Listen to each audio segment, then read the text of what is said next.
सपना टूटने की आवाज नहीं होती, पर फिर भी मेरी बेटी संध्या की बदकिस्मती देखो,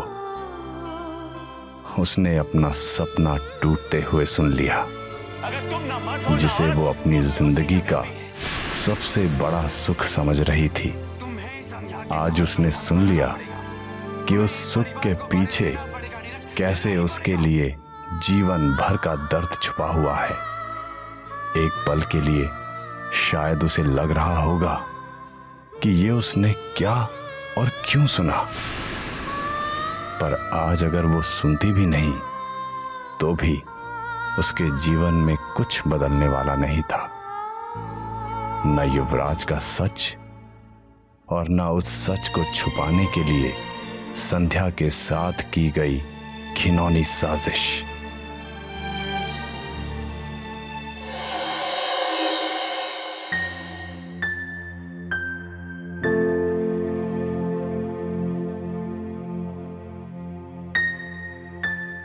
अरे ये दरवाजा तो अंदर से भी बंद है और बाहर से भी। संध्या अंदर है कि नहीं? संध्या, संध्या,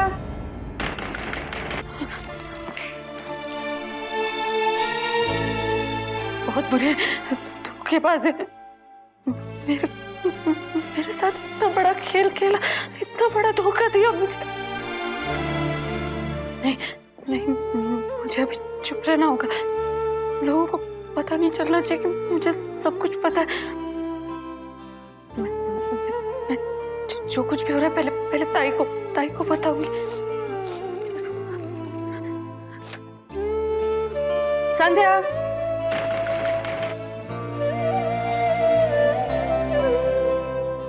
संध्या,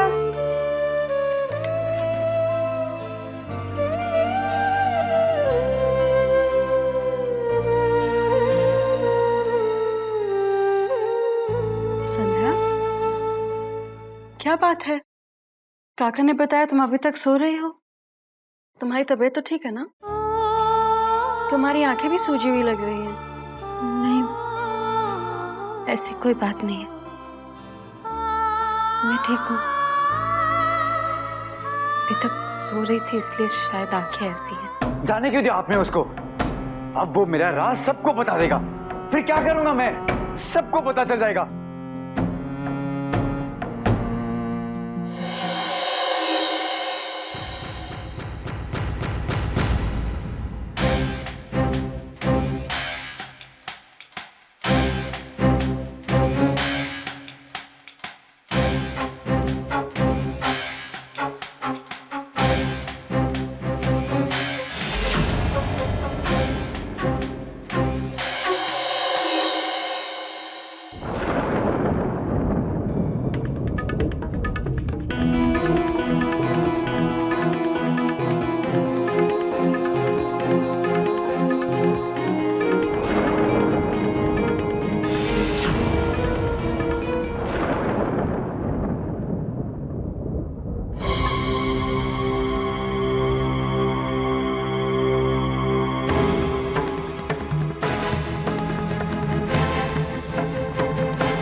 फोन तो ये है, फिर ये फोन, ये तो संध्या का फोन है। संध्या का फोन मेरी जेब में कैसे आया? और ये तो ऑन भी है। बेडरूम के नंबर से फोन पर डायल किया हुआ है, मतलब बेडरूम से। संध्या, तुम मुझसे कुछ छुपा तो नहीं रही हो ना? तुम्हारा युवराज के साथ कोई झगड़ा हुआ है? नहीं चाची, हमारा कोई झगड़ा नहीं हुआ। चलो, तुम कह रही हो तो मान लेती हूँ। शायद मैं ही गलत समझ रही थी। खैर छोड़ो, जल्दी से तैयार हो जाओ, थोड़ा बाहर चलते हैं, हवा खाते हैं। शायद तुम बेटर फील करोगी। नहीं चाची, मैं यही ठीक हूँ। मेरा कहीं बाहर जाने का मन नहीं कर रहा। आप हो ही। नीरज बाहर जाकर किसी को कुछ नहीं कहेगा। अगर उसे मुंह खोलना ही होता अब तक खोल चुका होता।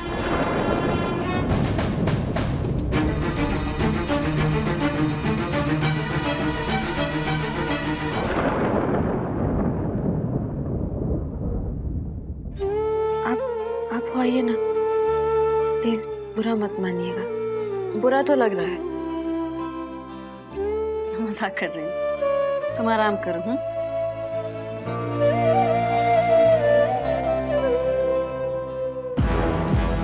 शायद सुनीता चाची संध्या के साथ रूम में है।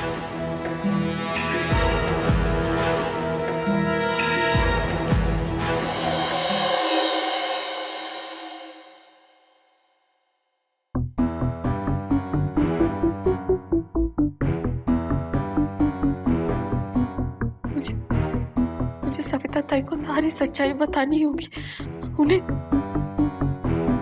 लेकिन मेरा मोबाइल तो युवराज की जैकेट के पॉकेट में। अगर उन्होंने देख लिया तो नहीं, मुझे मोबाइल वापस लाना होगा, वरना उन्हें शक हो जाएगा कि सविता ताई को फोन करके उन्हें सारी सच्चाई बतानी होगी कि इस घर में मेरे साथ क्या हो रहा है।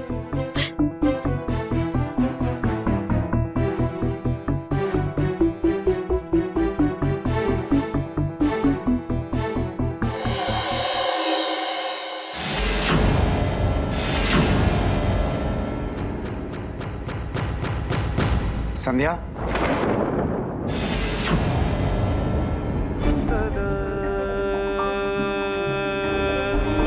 संध्या, किसका फोन था?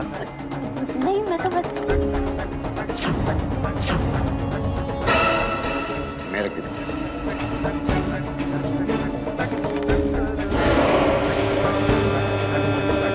तुम्हें किसी से फोन में बात तो नहीं करी है ना? नहीं। ठीक है।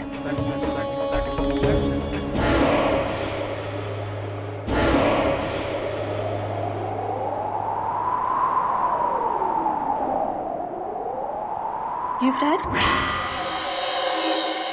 मैं यही हूँ तुम्हारे सामने, अपनी खूबसूरत पत्नी को निहार रहा हूँ, पर आज वो कुछ थकी थकी सी लग रही है, जैसे कोई बहुत बड़ा काम किया। नहीं, मैं तो बस सो रही थी।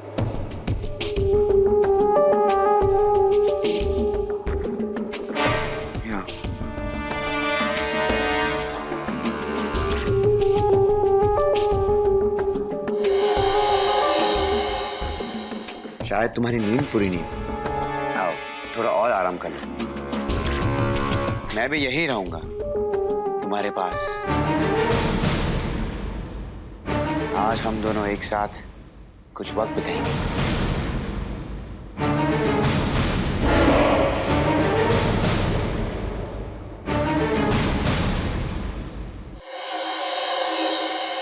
अरे इतना डर क्यों रही हो संध्या?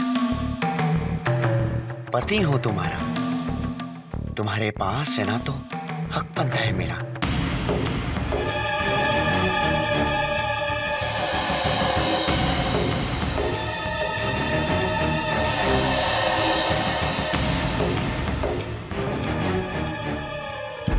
आज जो कुछ भी तुमने किया वो अच्छा नहीं किया।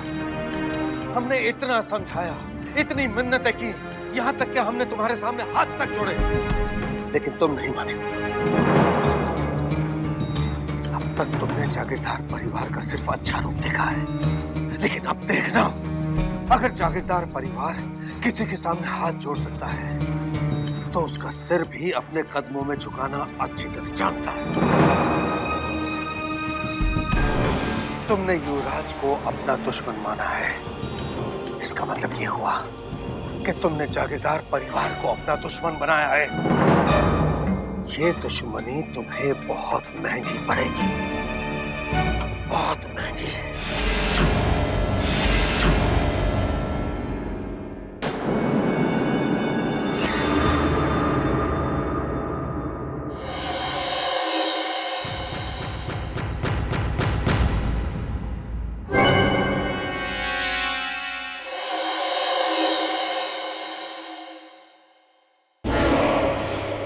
संध्या, कहाँ जा रही हो?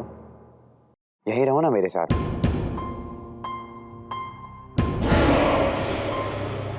वो एक्चुअली मेरी तबीयत थोड़ी ठीक नहीं है, सोचा हम दोनों यहाँ थोड़ी देर आराम करते हैं। आज मुझे तुम्हारी जरूरत है। आओ।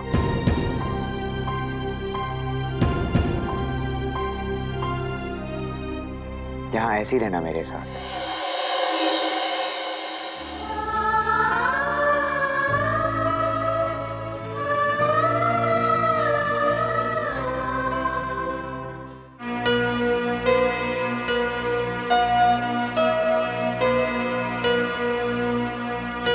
युवराज कहाँ है? उससे कोई बात हुई? सुबह से अपने कमरे में है, और वो भी संध्या के साथ। उन दोनों में से कोई भी अब तक कमरे से बाहर नहीं आया है, और यही बात मुझे कब से परेशान किए जा रही है। जिस तरह गुस्से में वो यहां से गया है, पता नहीं उसके दिमाग में क्या चल रहा होगा।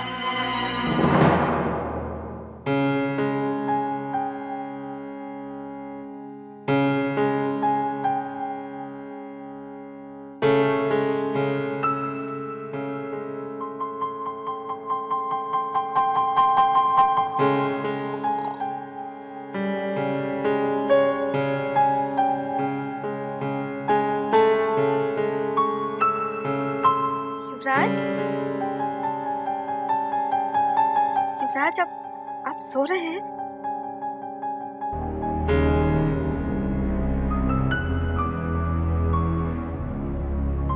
वो लगता है शाम हो गई। शाम को इस तरह नहीं सोते। वैसे भी हम लोग सुबह से सो ही रहे हैं।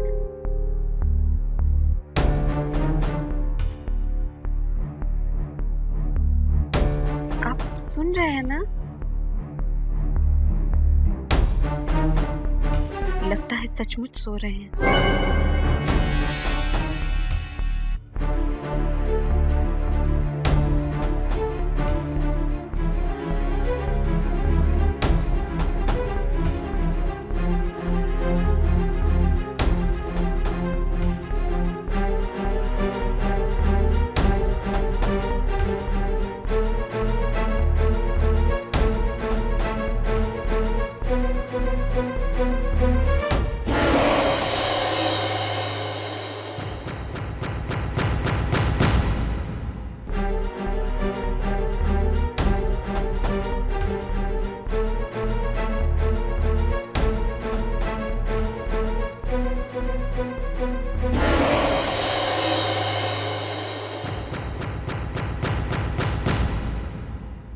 वाह, तो मेम साहब को अच्छी तरह से पता है कि उनका फोन कहाँ है। अब तक तो मुझे शक हो रहा था कि शायद गलती से मैंने तुम्हारा फोन अपनी जेब में रख दिया, और गलती से वो डायल भी हो गया, और अब सब कुछ एकदम साफ हो गया है। तुमने खुद ये फोन अपने हाथों से ऑन करके मेरी जेब में रख दिया, ताकि यहाँ बैठे बैठे मैं जहाँ जाऊँ, जिससे भी बात करूँ, मेरी सारी बातें सुन सकूं। सच कहता हूँ, तुम्हारे दिमाग की तो दाद देनी पड़ेगी। भाई मान लिया, भले ही तुम्हारी आंखें भगवान ने छीन ली, पर दिमाग कुछ ज्यादा ही तेज दिया है। और ये मोबाइल फोन और लैंडलाइन का आइडिया क्लास। सच संध्या, तुम्हारी जितनी भी तारीफ करो उतनी ही कम है। आप लोग बहुत बुरे हैं। आप लोगों ने मेरे साथ इतना बड़ा धोखा किया, इतना बड़ा खेल खेला, और अब तुम शादीशुदा होने के लायक भी नहीं है। अब तो बचपन से ही। Shut up!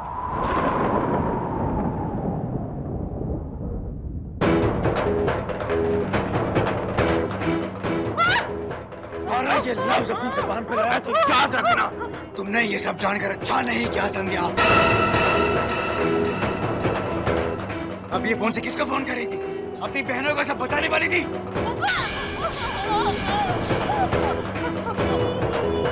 खबरदार इसके बारे में किसी से कुछ कहा तो, और इसका जिक्र भी किया तो। नहीं युवराज, प्लीज मुझे छोड़ दीजिए, मुझे भाग दीजिए। मुझसे नहीं होगा, आप लोग मुझसे जो कह रहे हैं मुझसे नहीं होगा। मुझे मेरी ताई की आवाज जाने दीजिए। नहीं साहब, जल्दी चलिए प्लीज, जल्दी चलिए। युवराज पागलों जैसे बर्ताव कर रहा है। वो संध्या को बहुत मारे, बहुत। क्या? मैंने जानबूझकर शादी के लिए तुम्हें चुना क्योंकि तुम अंधी हो। तो तुम्हारे साथ कोई भी खेल खेलना आसान हो जाएगा। रात को तुम्हारे कमरे में मैं आता हूँ या कोई और, तुम्हारे अंधे होने के कारण तुम्हें कभी पता नहीं चलेगा।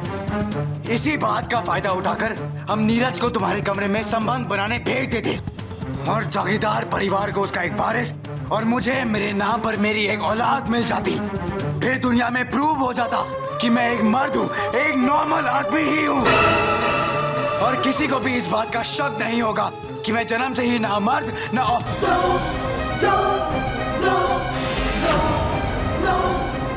पर तुमने तो अपने आप को हम सबसे भी ज्यादा होशियार साबित कर दिया। तुम्हारा अंधापन जो हमने सोचा था कि हमारे प्लान के लिए सबसे आसान होगा, वही हमारे सबसे बड़ी प्रॉब्लम बन गया। और इससे पहले कि हम तुम्हारे साथ कुछ करते, तुमने अपने आप ही सब कुछ पता कर लिया। मेरा राज भी और नीरज को इस्तेमाल करने का पूरा प्लान भी। मेरे सारे किए करे पर पानी फेर दिया तुमने संध्या। क्यों संध्या, क्यों संध्या, क्यों किया तुमने संध्या? युवराज! क्या कर रहे हो?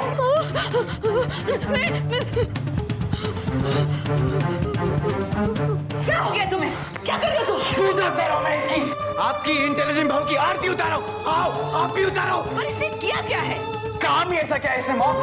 अपने मोबाइल पर यहाँ के लाना से फोन करके वही फोन मेरे जेब में रख दिया ताकि यहाँ बैठे बैठे मैं जहाँ जाऊँ जिससे भी बात करूँ सारी बातें सुन सके। इसने हमारे और नीरज के बीच हुई सारी बातें भी सुन ली हैं।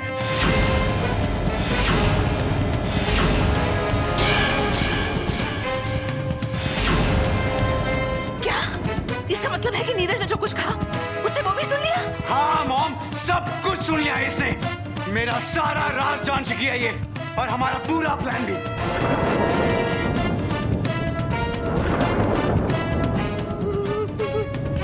और सबसे ज्यादा डरने वाली बात क्या है पता है मॉम? अभी अभी ये अपने बहनों को फोन करके सारी बातें बताने वाली थी।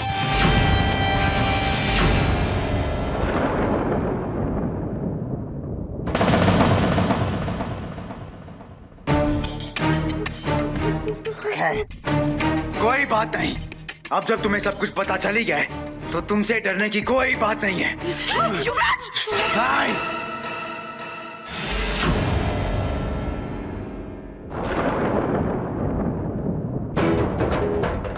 तुम्हें नीरज के साथ संबंध बनाकर हमें एक बच्चा देना होगा संध्या, जो दुनिया में हमारी औलाद के नाम से जाना जाएगा। और फिर किसी को भी मेरे मर्द होने पर शक कभी नहीं होगा। नहीं, मुझसे ये सब नहीं होगा। मुझे प्लीज जाने दीजिए ना, मुझसे ये सब नहीं होगा। तुम्हें करना होगा। बहुत होशियार समझती ना अपने आप को। एक बात अच्छी तरह से समझ लो, इसके अलावा तुम्हारे पास और कोई रास्ता नहीं है। प्लीज ऐसा मत कीजिए मेरे साथ। मैं किसी से कुछ नहीं कहूंगी। मुझे प्लीज मेरी ताई के पास जाने दीजिए प्लीज। अब कुछ नहीं हो सकता संध्या। अगर तुम यहाँ से वापस चली भी गई तो सब जगह ये बात फैल जाएगी कि शादी के कुछ ही दिनों के बाद युवराज जागीरदार की बीवी उसे छोड़ के चली गई। और फिर लोग तरह तरह की बात करेंगे और सबको मेरे सालों पुराने राज के बारे में पता चल जाएगा। और इसके आगे तुम्हें मोबाइल फोन या किसी भी फोन की जरूरत नहीं पड़ेगी संध्या।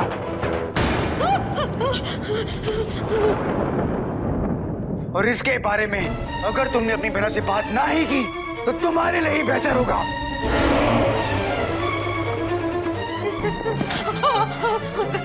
युवराज प्लीज, आप ऐसा नहीं कर सकते। प्लीज मेरे साथ ऐसा मत कीजिए। मैं किसी से कुछ नहीं कहूंगी, मैं वादा करती हूँ युवराज। आपका राज हमेशा राज रहेगा। मैं किसी से नहीं कहूंगी, अपनी बहनों से भी नहीं। आप प्लीज मुझे ताई के पास जाने दीजिए। मैं अपनी सांस तक चुप रहूंगी, कुछ नहीं कहूंगी। प्लीज मम्मी जी, ठीक है, कोई समझाओ। युवराज प्लीज प्लीज मुझे नहीं युवराज नहीं नहीं युवराज प्लीज मुझे जाने दीजिए मुझे मेरी तार के पास जाने दीजिए मेरे साथ ऐसा मत कीजिए युवराज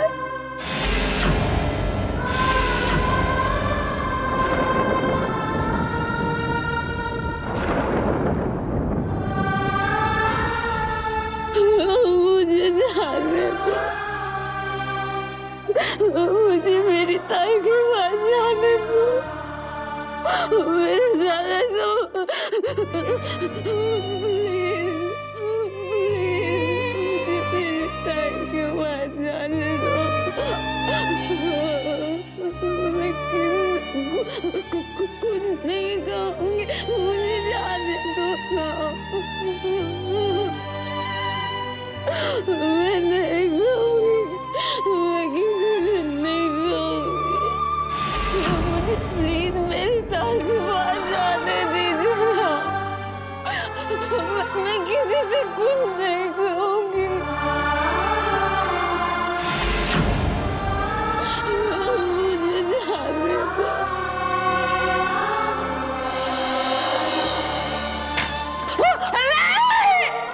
मुझे बस बंद करो यहाँ पे मैं नहीं कहूँगी किसी से कुछ युवराज मम्मी जी कभी कभी भगवान का न्याय भी समझ में नहीं आता।